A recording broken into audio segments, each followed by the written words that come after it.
Atos 3, a partir do verso 1. Pedro e João subiam ao templo para a oração da hora nona.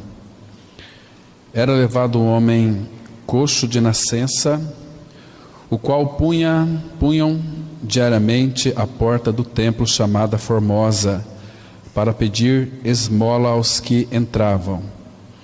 Vendo ele a Pedro e João, que iam entrar no templo, implorava que lhe dessem uma esmola. Pedro, fitando juntamente com João, disse: olha para nós. Ele os olhava atentamente, esperando receber alguma coisa. Pedro, porém, lhe disse: não possuo nem prata nem ouro, mas o que tenho, isso te dou. Em nome de Jesus Cristo, o Nazareno, anda. E tomando pela mão direita, o levantou. Imediatamente os seus pés e tornozelos se firmaram. De um salto se pôs em pé, passou a andar e entrou com eles no templo, saltando e louvando a Deus. Até aqui. Vamos ter uma palavra de oração. Pai Santo, abra os céus para nós, nessa noite, ó Pai, tão agradável, quando nós, o Teu povo, nos colocamos aos Teus pés. Desejamos, ó Pai, que Tu fales com cada um de nós. Pai, agite o nosso coração, para que ele verdadeiramente não venha se aquietar enquanto Tu não falares. Pai, quando nós nos reunimos, é um momento tão especial, porque nós temos o Teu falar, temos a Tua doce e preciosa presença. Por isso, meu Pai, nós estamos aqui, assentados aos pés do Senhor Jesus Cristo, para ouvirmos tudo que o Espírito prometeu, que diria a respeito daquilo que Ele ouviria do Senhor e nos anunciaria. Nós estamos carentes de ouvir a Tua voz, precisamos ser edificados. Ministre aos nossos corações, revelando o Teu Filho, revelando, ó Pai, tudo aquilo que Ele é e fez. Nos dê visão espiritual de Cristo e nos dê sabedoria para compreendermos a Tua palavra. Em nome do Senhor Jesus nós oramos. Amém. Irmãos, esse texto aqui nós vamos extrair algumas lições preciosas dele para a reflexão dessa noite. Em primeiro lugar, esse coxo, ele era um coxo de nascença. Ele já havia muitos anos já sofrendo dessa enfermidade de nascença. O que é um coxo? Uma pessoa tem como andar, é uma pessoa moribunda, uma pessoa estava coxo, paralítico, sem poder andar. E porque então as pessoas levavam ele lá e punham ali na porta do templo Formosa. Irmãos, esse coxo, ele tem tudo a ver com aqueles que se consideram membros de igreja. Não existe essa palavra na Bíblia que nós somos membros de igreja. Somos membros de igreja, palavra da cruz. Isso não tem na Bíblia. Não somos membros da igreja Assembleia Batista. Isso não existe na Bíblia, né? O que existe é que nós somos membros do corpo de Cristo.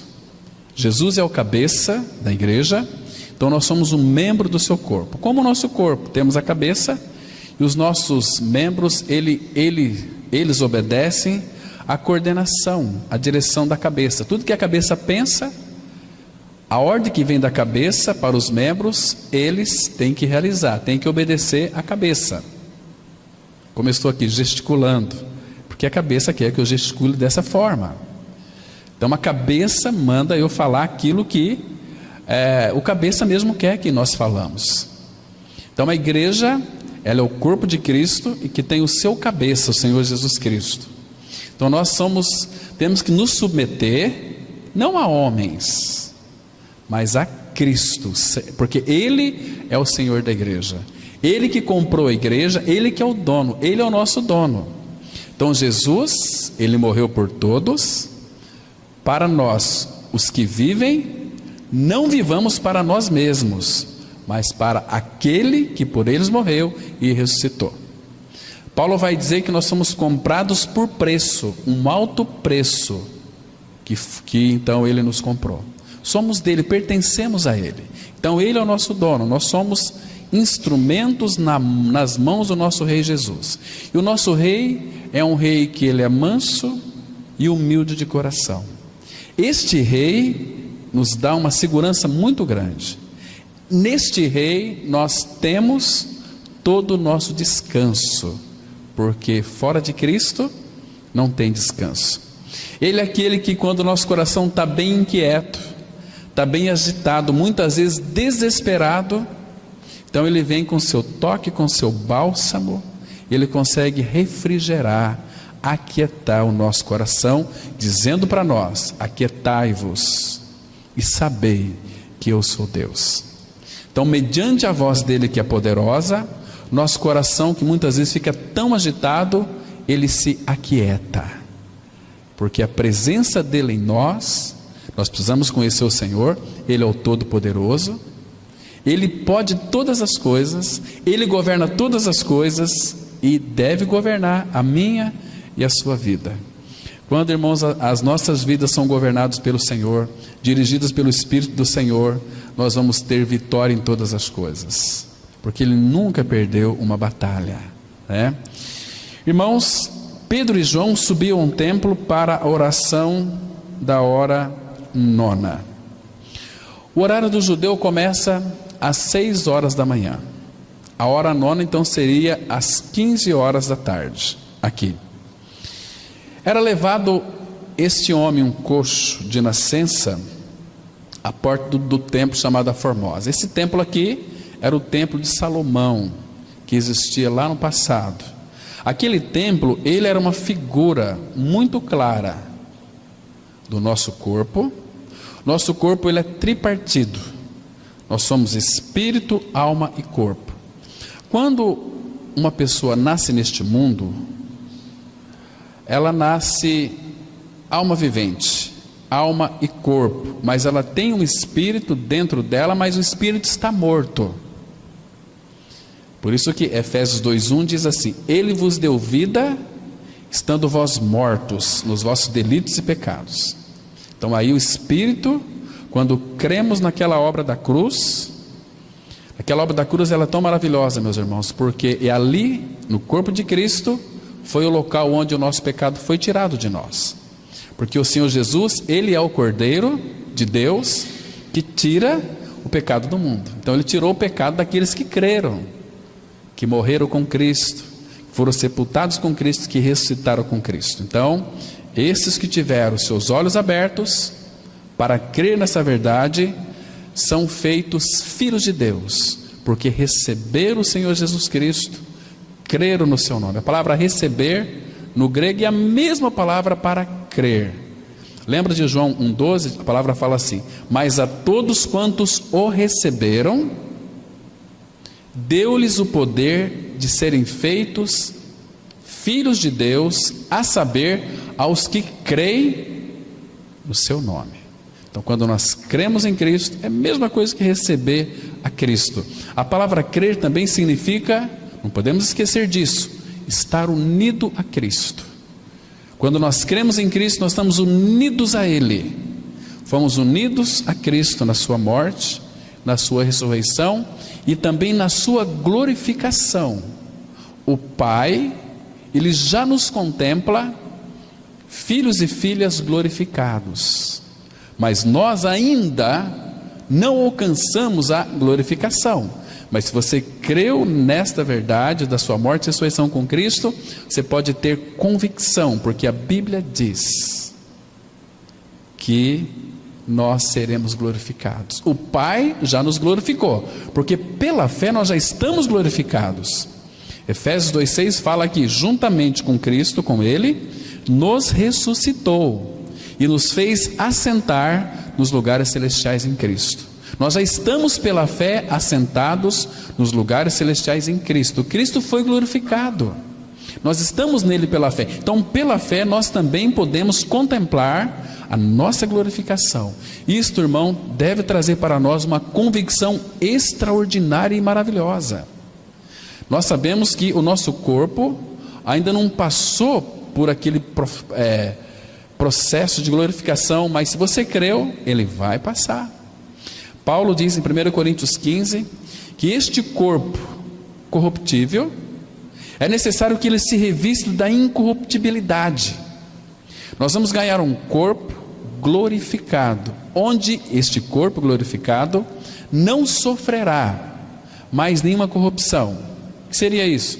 Não vai morrer mais, não vai sentir mais dor, não vai ter mais lágrimas, porque vamos estar na presença do Pai, e no Salmos 16:11 a palavra fala que na presença dele a plenitude de alegria, na sua direita delícias perpetuamente. Então a presença de Deus em nós, ela nos proporciona uma alegria plena. O fruto do Espírito é alegria, é amor, paz e alegria.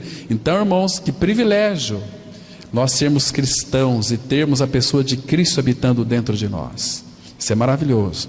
Então aqui, este homem coxo, este coxo tem tudo a ver conosco. Sabe por quê?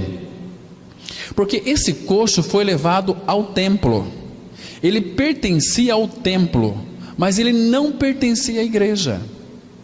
A igreja de Cristo, a igreja universal de Cristo, né? O que é uma igreja universal? No mundo inteiro, homens e mulheres que creram em Cristo, foram batizados para dentro de um corpo, a igreja, pelo Espírito Santo, Ele que nos joga para dentro do corpo de Cristo, que é a igreja. Então nós somos um em Cristo Jesus.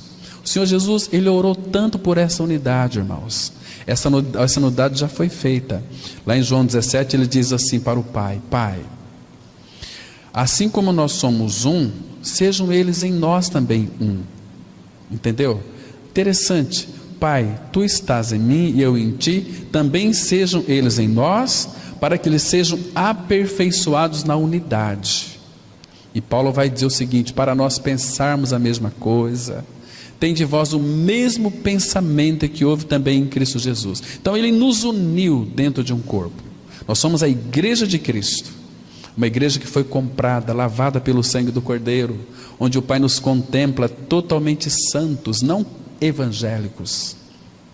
Evangélicos é aquele que foi salvo pelo evangelho da graça, os autênticos que têm o pedigree. Mas, irmãos, hoje nós temos muito evangélicos que não são filhos de Deus. Temos crentes que não são filhos de Deus. Temos também católicos que não são filhos de Deus. Religião não leva ninguém para a glória. O que leva é Jesus. Cantamos aqui: eu sou o caminho, a verdade e a vida, e ninguém vem ao Pai senão por mim. Ele é o caminho. Sem Cristo não tem possibilidade de chegarmos até o Pai. Não existe, não adianta nós tentarmos pegar atalho, que nós nunca vamos chegar a lugar nenhum. O caminho nosso, para mim e para você, é Cristo. O caminho da igreja é Cristo. O caminho de Cristo até a glória é um caminho um pouco doloroso, né? A palavra fala em 1 Pedro 5,10: o Deus de toda a graça, que em Cristo vos chamou à sua eterna glória, depois de ter sofrido por um pouco, Ele mesmo, o próprio Senhor, vos há de aperfeiçoar, firmar, fortificar e fundamentar. Entende? Nós vamos para a glória, mas existe um período ainda que se chama caminho da cruz, que quando nós dissemos sim para o nosso Senhor, Ele disse assim: quem quiser vir após mim, negue-se a si mesmo, dia a dia tome a sua cruz, então siga-me. Então, irmãos, esse coxo aqui, ele estava no templo, mas ele não fazia parte da igreja. Hoje, infelizmente, de uma forma geral, quantas pessoas são membros de igreja, pertencem ao templo, mas não pertencem ao corpo de Cristo, a vida da igreja. As pessoas estão perdendo a visão do que significa ser o corpo de Cristo, ser a vida da igreja, porque Ele nos uniu. O mistério revelado, que é Cristo em vós, a esperança da glória, nós somos unidos em um só corpo pelo Espírito Santo. Então nós pertencemos a Ele, e vêm todos os nutrientes do cabeça para o seu corpo. Entende, irmãos? Então, graças ao Senhor, que nós fomos introduzidos dentro do corpo de Cristo, batizado dentro de um corpo, tendo o Senhor como o nosso cabeça. E esse coxo aqui, irmãos, ele estava ali no templo, como muitos evangélicos vão para os templos hoje em dia, buscar as suas bênçãos. Parece uma coisa assim muito legítima. Irmãos, o que adianta você ficar com as bênçãos de Deus e não ter o Deus das bênçãos? Entende? Então ele estava ali, ele ia buscar esmola. A palavra fala aqui no versículo 3: vendo ele a Pedro e a João que iam entrar no templo, implorava que lhe desse uma esmola. Assim também são muitos no meio do povo de Deus que ficam implorando ao Senhor esmolas. Entende? Antigamente, irmãos, a igreja, como Pedro disse aqui, olha só o que Pedro disse para ele. Pedro, fitando juntamente com João, e disse: olha para nós. Guarde essa palavrinha, nós vamos depois meditar um pouquinho sobre esse olha para nós. Mas Pedro, porém, lhe disse: não possuo nem prata nem ouro, mas o que tenho, isso te dou. Em nome de Jesus Cristo Nazareno, levanta e anda. Está vendo? O que tenho, isso te dou. Sabe por que muitos não pregam o Evangelho? Primeiro, que o Evangelho nunca foi revelado. As pessoas pensam assim: Evangelho é a palavra de Deus. Sim, claro, dentro das Escrituras existe o Evangelho. Mas o que é o Evangelho? O Evangelho é as boas novas. Perfeitamente. Mas quais são as boas novas que de fato libertam as pessoas do pecado e as torna filho de Deus? Aí eles começam a patinar. Irmãos, precisamos de revelação para sabermos o que é o Evangelho. Evangelho, como já dissemos algumas vezes, vou repetir novamente, é tudo aquilo que Cristo é e fez. Paulo, ele disse assim: nós pregamos a Cristo crucificado. 1 Coríntios 2, do 1 até o 4, Paulo diz assim: porque nada me propus saber entre vós, senão a Jesus Cristo e este crucificado. Esta é uma mensagem que de fato liberta qualquer pecador do seu pecado. Porque, irmãos, nós pensamos que nós nos conhecemos, nós não nos conhecemos. Nós nascemos, a Bíblia diz, com uma natureza terrível. A natureza do homem, segundo a avaliação do nosso Senhor Jesus Cristo, ele nos conhece. Ele diz que o ser humano sem Cristo é pior do que Satanás, pior do que o diabo. Que o ser humano sem Cristo, ele tem a natureza dos seus pais Adão, uma natureza terrível, maligna, que Jesus chega até a dizer: raça de víboras. Ninguém gosta de ser chamado de cobra, mas todo homem, toda mulher que não tem a vida de Cristo é uma jararaca, é um cascavel, é uma cobra terrível, venenosa. Dá um pisão nela, logo que você vai conhecer o seu veneno. Essa é a natureza nossa. Jesus disse assim: não resistais ao perverso. Ele disse: resistiu o diabo, a Bíblia diz: resistiu o diabo, ele fugirá de vós. Mas não resistais ao perverso. Se você resistir um perverso, eu não te dou 5 minutos, você vai estar estirado, seu corpo no chão, morto. Começa ali, uma pessoa mais mansa que não tem a vida de Cristo, começa a mexer com ela, para você ver o que acontece. Natureza venenosa. Mas, irmãos, Cristo, pelo fato dele ter nos amado, ele veio para tirar essa imundícia que está dentro de nós. Ele veio para tirar esse pecado. Porque nós, uma vez que não somos regenerados ainda você pode ser um religioso, pode descer as águas do batismo, aceitar Jesus. Isso não é bíblico, aceitar Jesus. Por isso que os que aceitam Jesus normalmente não têm convicção da sua salvação, porque é crer, não aceitar. Não existe um versículo nas Escrituras Sagradas que sustenta que o homem tem que aceitar Jesus. Deus é quem nos aceitou em Cristo. Ele disse lá em João 15:16: não foi vocês que me aceitaram, mas foi eu que aceitei vocês. E o Pai nos aceita não por aquilo que nós fazemos, não é por você orar demais, não é por você ler muita Bíblia. Deus vai lhe aceitar por aquilo que Cristo é e fez. A palavra fala lá em Efésios 1:6 que Deus nos fez agradáveis a si no amado, em Cristo. Irmãos, conheço pessoas que leem a Bíblia diariamente, são professores de teologia, doutores em teologia, mas que nunca experimentaram o seu novo nascimento em Cristo. O que adianta isso? O que adianta isso? Então, nós precisamos, irmãos, crer e ficar crendo até crer de fato no Evangelho da graça. Evangelho, Paulo define para nós em 1 Coríntios 3 e 4.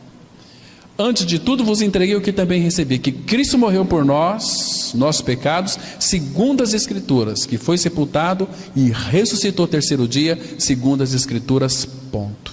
Evangelho é morte, sepultamento e ressurreição. Agora, para que nós então venhamos participar deste Evangelho, em realidade espiritual, nós temos que crer naquilo que a Bíblia diz. Paulo disse, eu entreguei o que eu recebi, que Cristo morreu.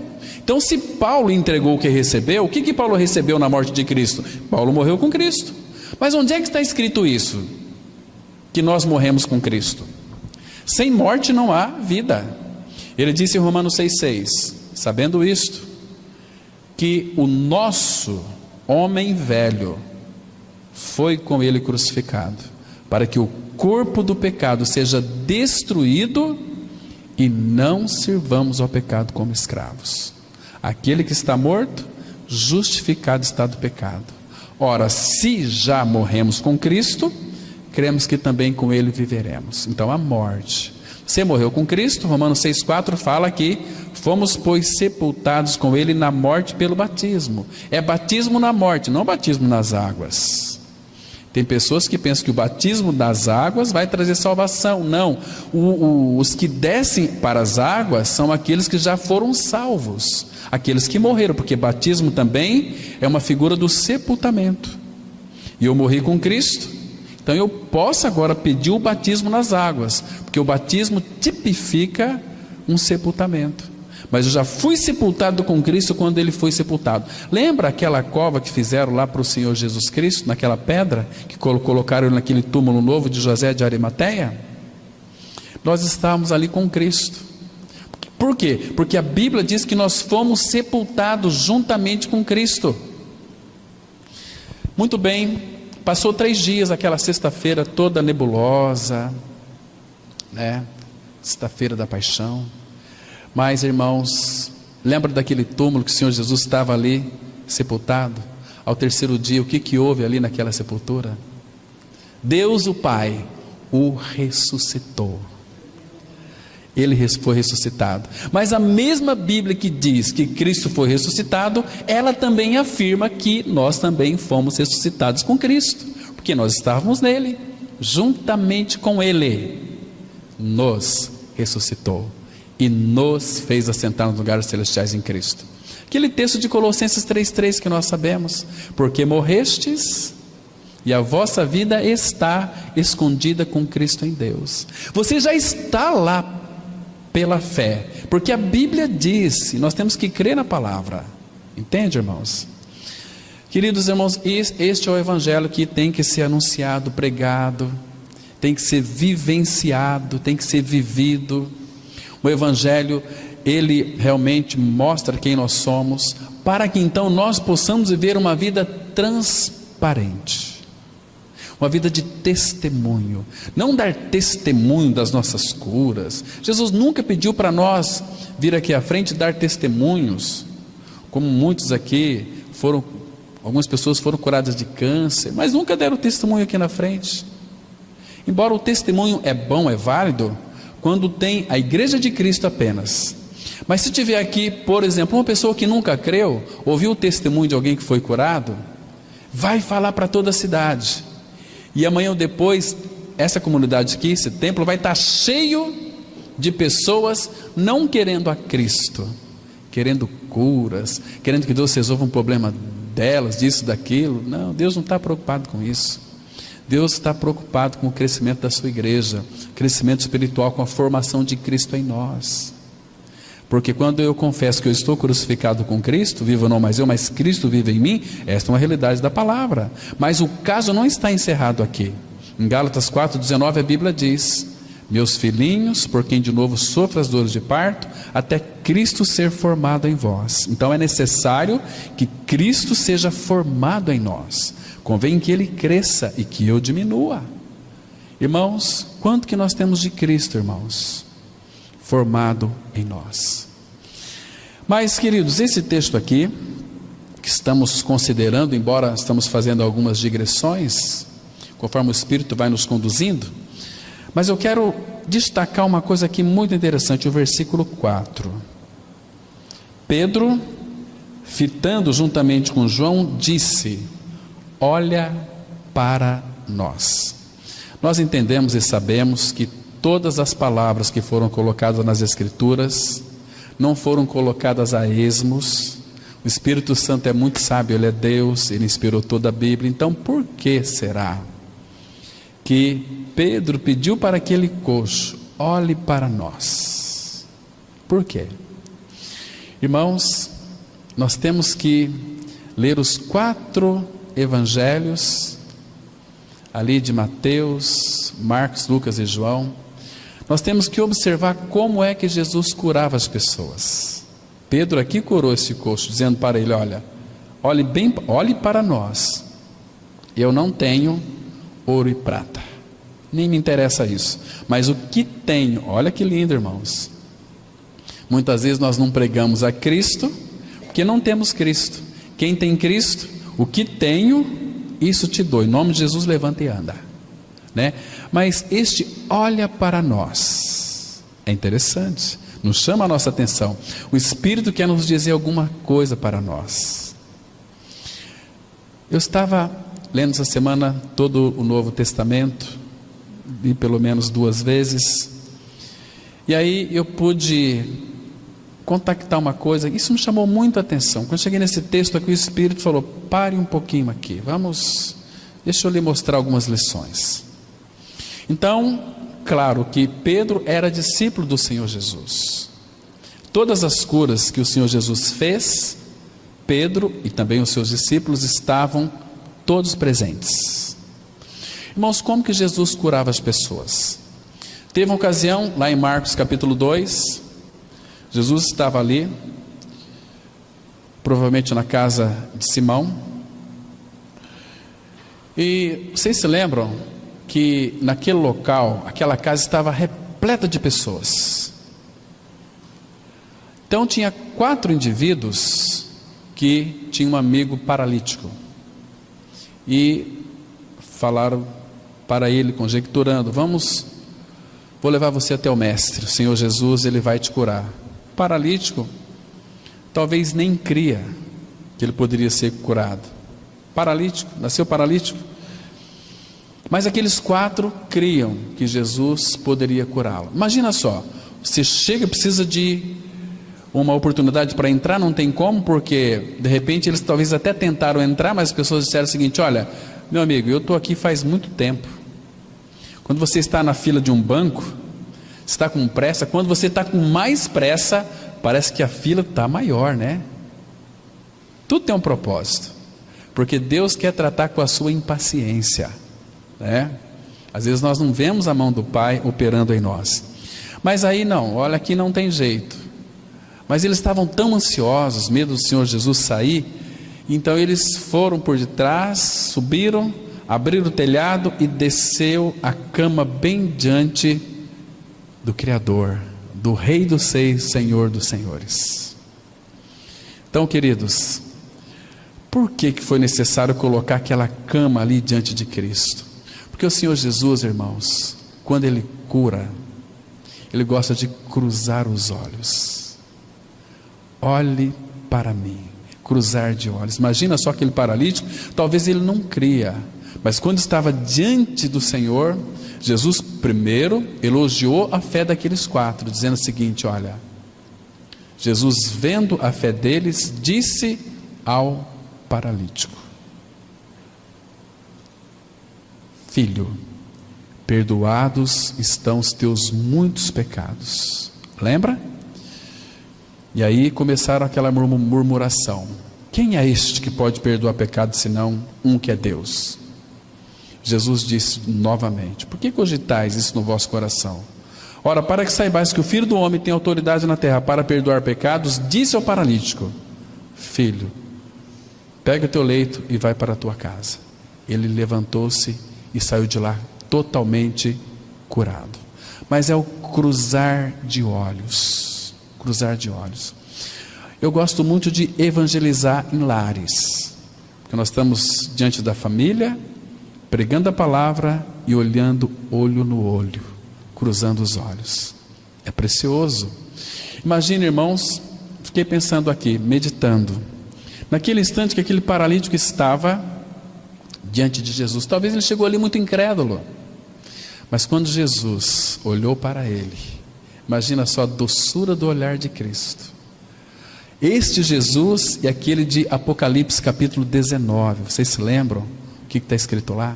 Vamos dar um pulinho lá, irmãos. Apocalipse capítulo 19. 19, a partir do versículo 11. Esse aqui é aquele que olha, aquele que contempla. A Bíblia diz assim, Apocalipse capítulo 19, versículo 11. Vou ler do 11 até o 14, mas vamos ler com bastante atenção esses versículos aqui. Ele é muito interessante. Diz assim a palavra: vi o céu aberto e eis um cavalo branco. Essa é a visão de João.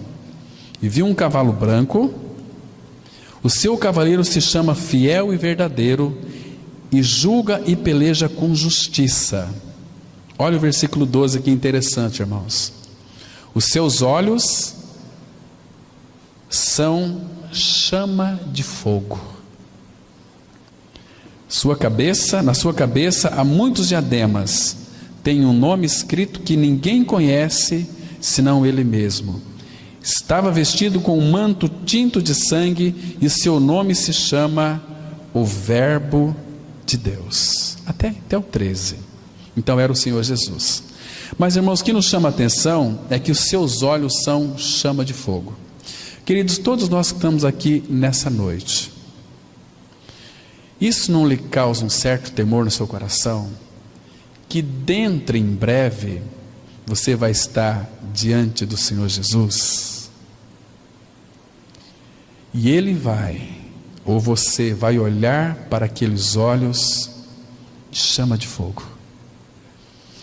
Queridos, nós sabemos hoje, porque conhecemos a palavra dEle, também conhecemos a Ele, que o Senhor Jesus, Ele não nos vê como a gente consegue enxergar um ao outro.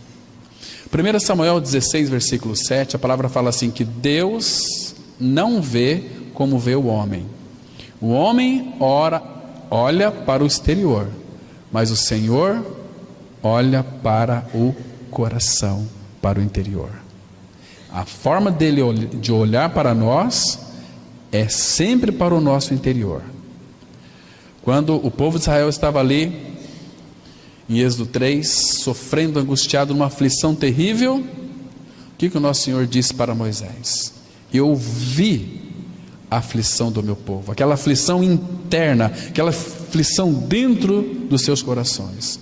Por isso desci a fim de livrá-los, para tirar desta terra, Egito, para levá-lo a uma terra que mana leite e mel. Não apenas nos libertar dos nossos pecados, irmãos. Nascemos de novo, fomos crucificados, ressuscitamos com Cristo. Não apenas isso, mas Ele tirou do pecado, tirou deste mundo pela raiz, como o irmão disse aqui no início, Gálatas 1:4.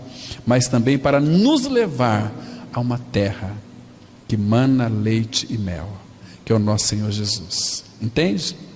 Ele nos libertou do império das trevas, mas Ele nos transportou para um outro lugar, que é para o reino do Filho do seu amor, onde temos a remissão, a redenção dos nossos pecados, remissão dos nossos pecados, né? Então, o olhar dele é um olhar perscrutador, inquiridor, um olhar tão maravilhoso. Irmãos, então por que Pedro pediu para que aquele coxo olhasse para eles? Porque, irmãos, um olhar, sabe o que um olhar transmite? Segurança. Quando você contempla uma pessoa, você sabe se ela está com um jeito assim, não muito de bons amigos, ou então você olha para a pessoa, ela sorri, e o sorriso é a senha dos amigos, né? Quando você olha para o teu amigo, para a tua amiga, ele sorri, olha que legal, está tudo bem. Ele me olhou com bons olhos. Um olhar transmite segurança. Quando o Senhor olhou para nós, irmãos, Ele transmitiu segurança. Ainda como nós dissemos hoje pela manhã, Ele sabe que nós teríamos muitas dificuldades em crer no seu amor. Mas Ele foi nos conquistando dia a dia, e está nos conquistando a nossa alma.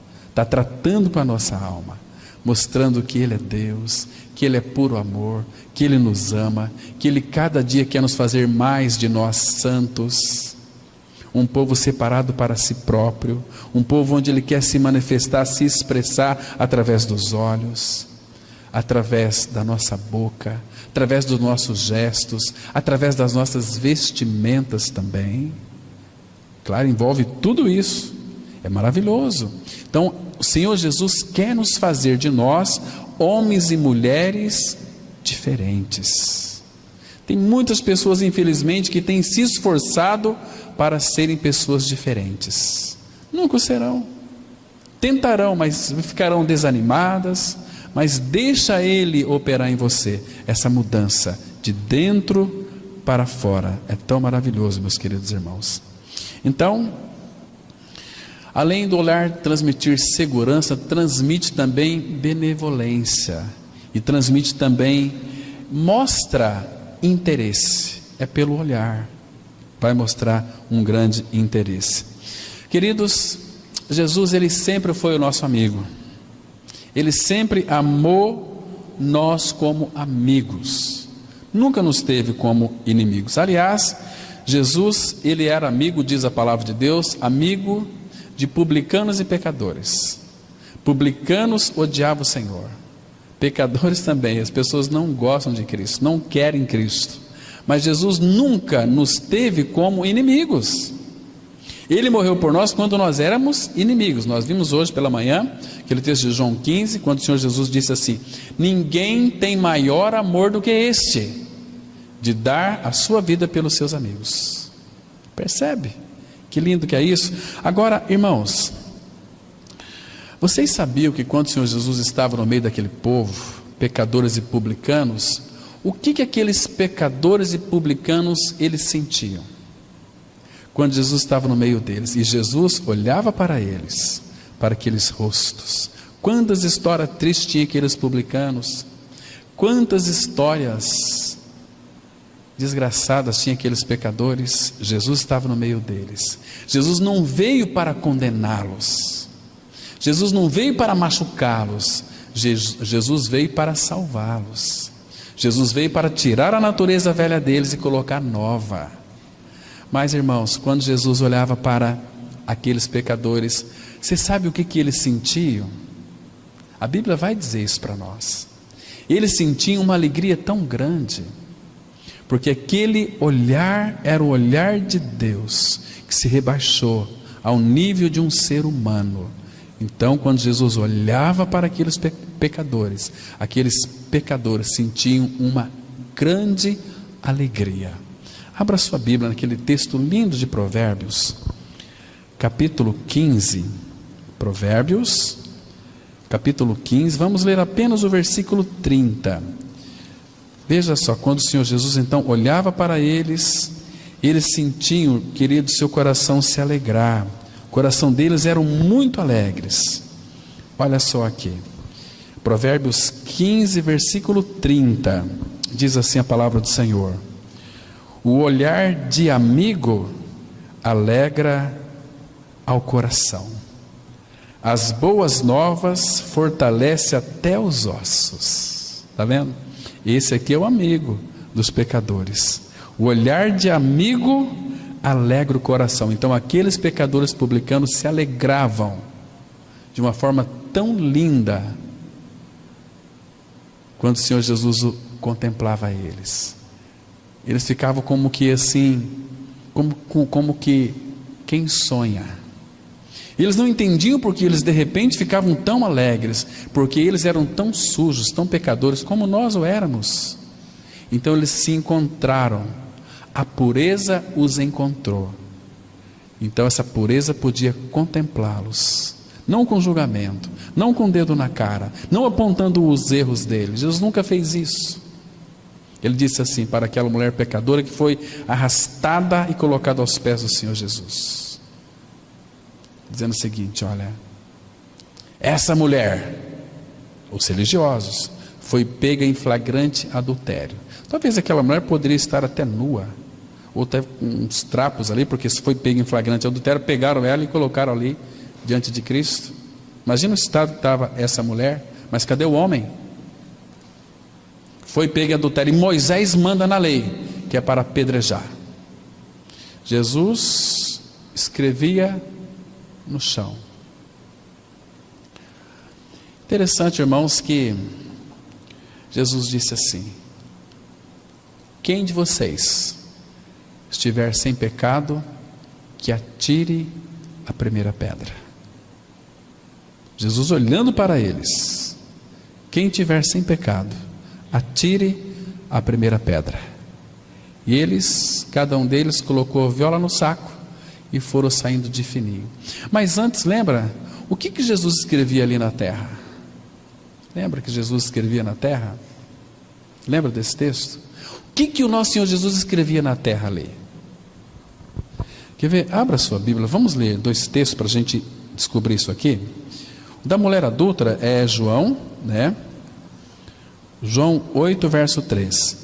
Os escribas e fariseus trouxeram à sua presença uma mulher surpreendida em adultério, e fazendo-a ficar de pé no meio de todos, disseram a Jesus: Mestre, esta mulher foi apanhada em flagrante adultério, e na lei nos mandou Moisés que tais mulheres sejam apedrejadas. Tu, pois, que dizes? Isto diziam eles, tentando para terem de que o acusar. Mas Jesus, inclinando-se, escrevia na terra com o dedo. Agora, irmãos, o que é que Jesus escrevia na terra? Você nunca parou para pensar nisso? O que Jesus escrevia ali na terra? Aqueles acusadores, tem que ser apedrejada. Jesus não veio para apedrejar ninguém e nem para mandar ninguém para o inferno. Ele veio para salvar e buscar o que se havia perdido. E essa mulher estava perdida, então ele veio para alcançá-la. O que Jesus escrevia ali no chão? Quer ver? Abra agora a sua Bíblia em Jeremias capítulo 17, versículo 13. Jeremias 17, verso 13. Nós vamos verificar aqui o que o nosso amado Senhor escrevia então ali na terra. Diz assim a palavra, Jeremias 17, verso 13. Olha que interessante. Ó Senhor, esperança de Israel, todos aqueles que te deixam serão envergonhados. O nome dos que se apartam de mim será escrito no chão, porque abandona o Senhor a fonte das águas vivas. Está vendo? Eu creio, irmãos, que Jesus estava escrevendo o nome daqueles que o abandonaram. Estava ali julgando, não amando, porque eles conheciam a lei, e a lei dizia: amarás o teu Deus de todo o teu coração, de toda a tua alma, com todas as tuas forças, e ao teu próximo como a ti mesmo.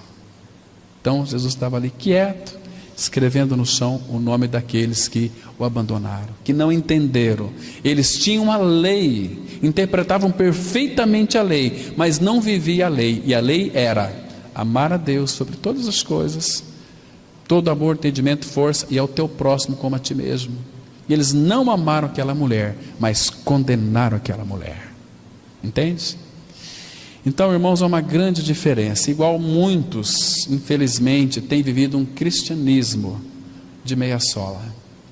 Têm confessado a palavra, mas a vida dessas pessoas desmentem aquilo que elas professam. Entende? Isso é muito triste para o nosso Senhor. E a palavra fala que o nosso Senhor, Ele chora em silêncio.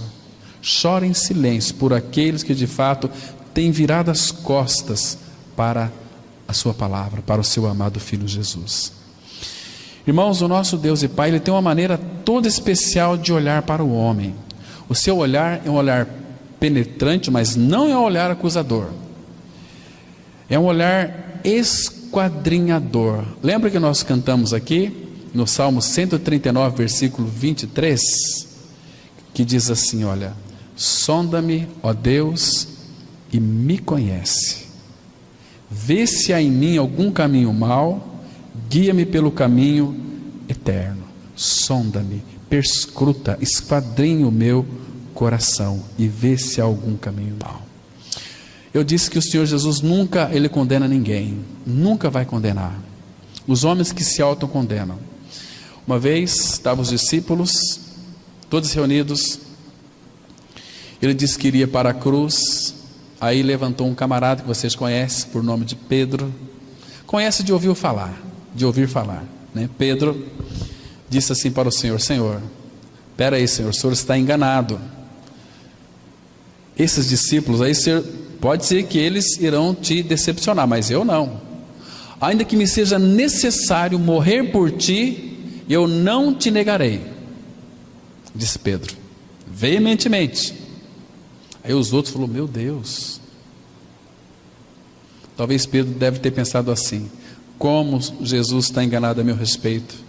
Talvez esses outros 11 discípulos, sim, eles são uns cafonas, pode negar, mas eu não, se necessário eu vou até a morte. Aí Jesus disse para Pedro: Pedro, tu darás a vida por mim? Porque Pedro, a exemplo de muitos, quer seguir o Senhor na força da sua carne. E aí Jesus disse para Pedro: Pedro, vou te dizer uma verdade aqui bastante significativa. Talvez vai doer no seu coração. Olha, você vai, antes que o galo cante, você vai me negar 3 vezes. Talvez Pedro baixou a cabeça e falou: puxa, como Jesus está enganado a meu respeito. Mas depois Cristo já disse para ele: Pedro, mas não se turbe o vosso coração. Credes em Deus, credes também em mim. Na casa de meu pai há muitas moradas. Se não fosse assim, eu não vou-lhe teria dito, pois eu vou e vou preparar lugar. Pedro, ele ouviu aquela palavra. Muito bem, depois Jesus foi entregue aos soldados para ser crucificado. Mas quando Jesus estava sendo julgado ali, na casa de Caifás, e aquela turba de pessoas religiosos, aí Pedro deu um jeitinho e entrou lá também, né?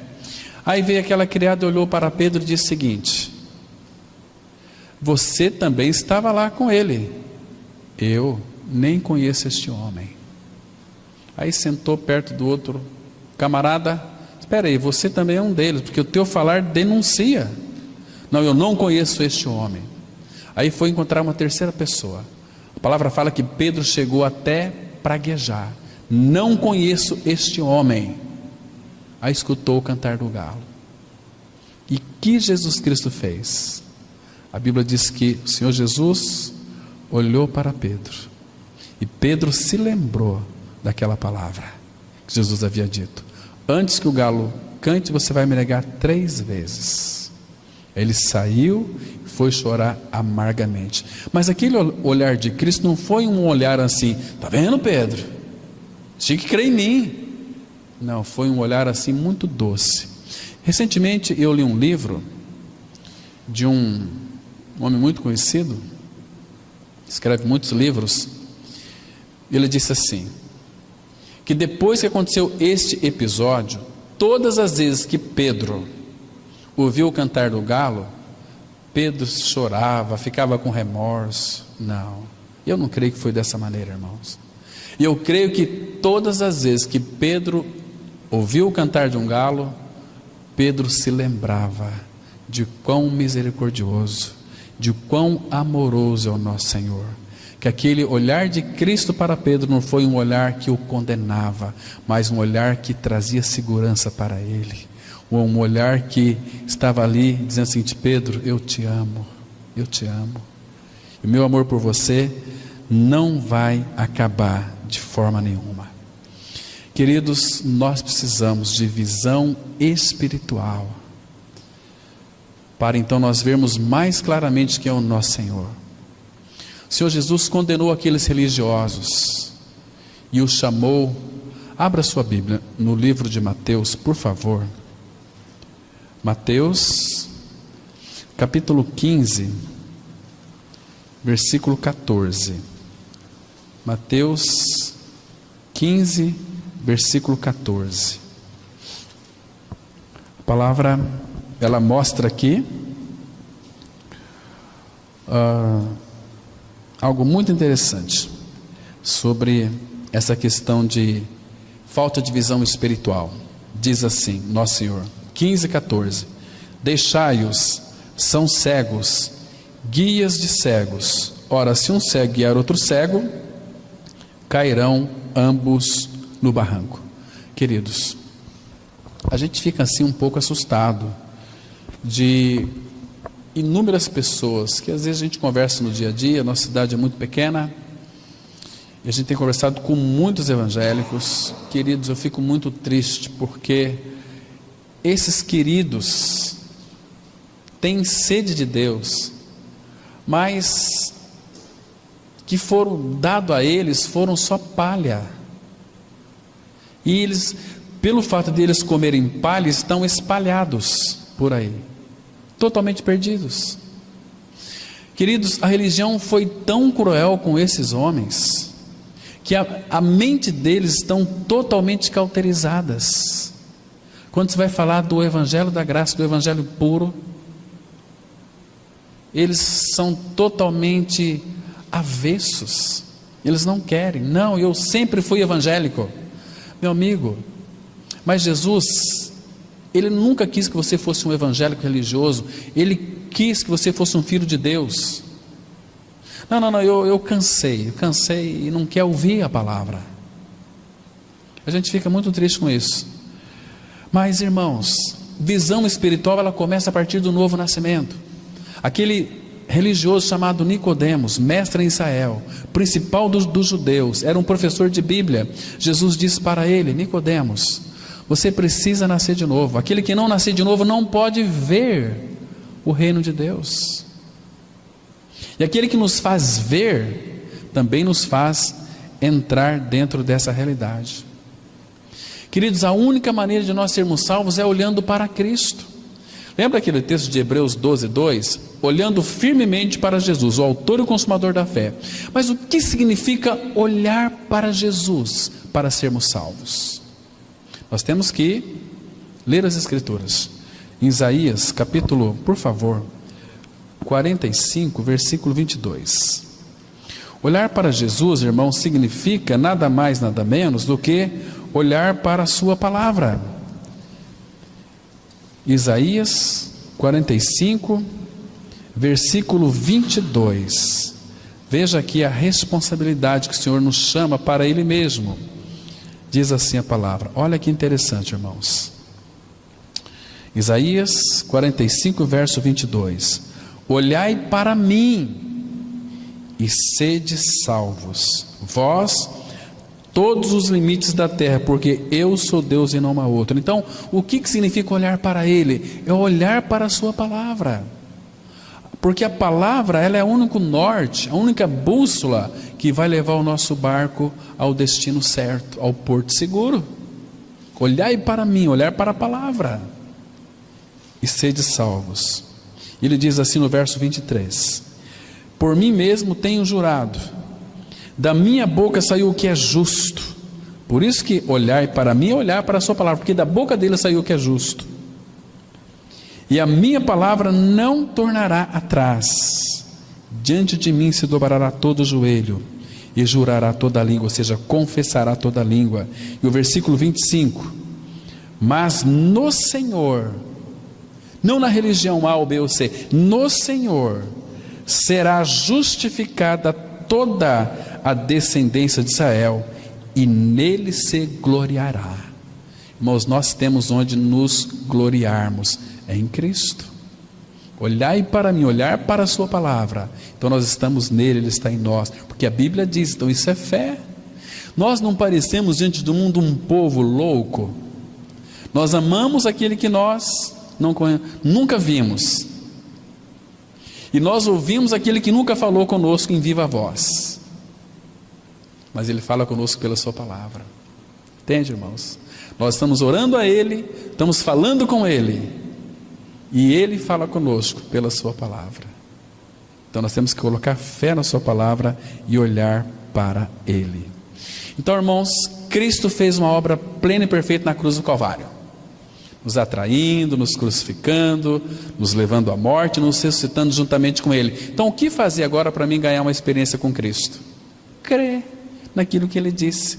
Lembra que o Senhor Jesus disse lá para Maria e Marta sobre o seu irmão Lázaro que estava morto? E lá em João 11:40, não te disse que se creres, verás a glória de Deus? Mas nós queremos ver para crer. É se creres, verás. Creres. Amém? Vamos orar. Pai Santo, obrigado pelo tempo que passamos aqui mais uma vez diante do Senhor, para meditar na Tua Palavra. Que Teu maravilhoso Espírito Santo, Pai, revele e interprete a Tua Palavra para nós, nos amadureça, porque, Pai, nós sabemos que em breve o Senhor Jesus virá para nos colher. Pai, Ele só vai colher aquilo que está amadurecido.